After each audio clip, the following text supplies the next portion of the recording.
L'Agence marocaine pour l'efficacité énergétique, AME, et l'Office national des œuvres universitaires sociales et culturelles ont lancé ce lundi 15 octobre 2018 à Rabat un projet d'utilisation des énergies renouvelables et de la promotion de l'efficacité énergétique au niveau des cités universitaires.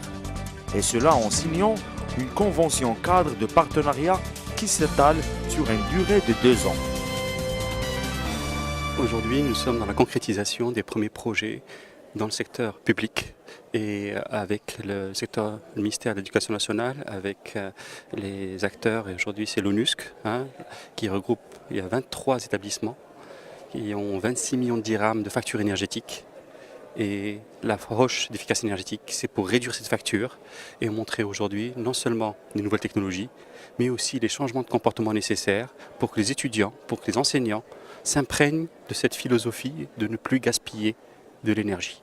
Notre pays est un pays importateur d'énergie, a une facture énergétique, elle atteint les 70 milliards de dirhams, donc il faut être très très vigilant. Nous pouvons faire 5, 10, 15, jusqu'à 30% d'économie dans certains secteurs, et le secteur du bâtiment, et surtout du bâtiment universitaire, en est un.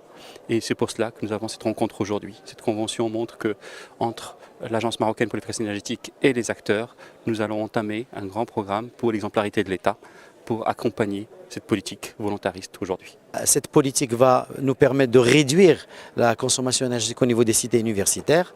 C'est également une occasion pour sensibiliser les étudiants, parce que d'abord c'est un changement de comportement, et ce changement de comportement passe par l'appropriation et l'adoption d'un certain nombre de comportements vis-à-vis de la consommation en énergie. L'État donne l'exemple en la matière, et donc on a déjà préparé une matrice sur l'exemplarité de l'État en ce qui concerne le développement durable d'une manière globale, et en particulier l'efficacité énergétique. Donc il y a ce secteur, mais il y a d'autres secteurs, le secteur de la santé, le secteur de la jeunesse, le ministère de l'enseignement. On a déjà décidé sur les secteurs prioritaires.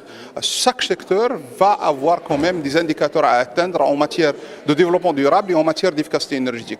Donc, et je crois le fait de commencer par l'enseignement supérieur, l'éducation nationale, la formation professionnelle, ça donnera plus d'impact sur la société de manière globale, et en particulier sur l'aspect financier de ce département, de ce secteur et d'autres secteurs. Aujourd'hui, c'est un jour à marquer, je dirais, offert, parce que c'est l'aboutissement et le lancement, l'aboutissement d'un travail qu'on a mené il y a un an de coopération et de collaboration entre la GIZ, le ministère de l'Énergie et des Mines et du Développement durable et de l'Agence marocaine de l'efficacité énergétique pour le montage d'un projet portant sur un programme de gestion énergétique au sein des sites universitaires. Pour rappel, les sites universitaires, nous en avons 22 avec une facture énergétique de 26 millions de dirhams. C'est l'équivalent d'un restaurant universitaire à construire annuellement, et c'est l'équivalent d'une cité universitaire tous les 3 ans. C'est dire l'importance de cette facture énergétique qu'il faudrait impérativement penser à réduire, non seulement en termes, je dirais, d'infrastructures et de matériaux et de technologies utilisées, mais aussi en termes de management et de gestion de cette énergie et tout ce qui est comportemental chez les étudiants. L'impact va au-delà de cette réduction de cette facture énergétique et se traduit sur un impact sur le vécu quotidien des étudiants qui, on l'espère, le traduiront chez eux et dans la vie quotidienne.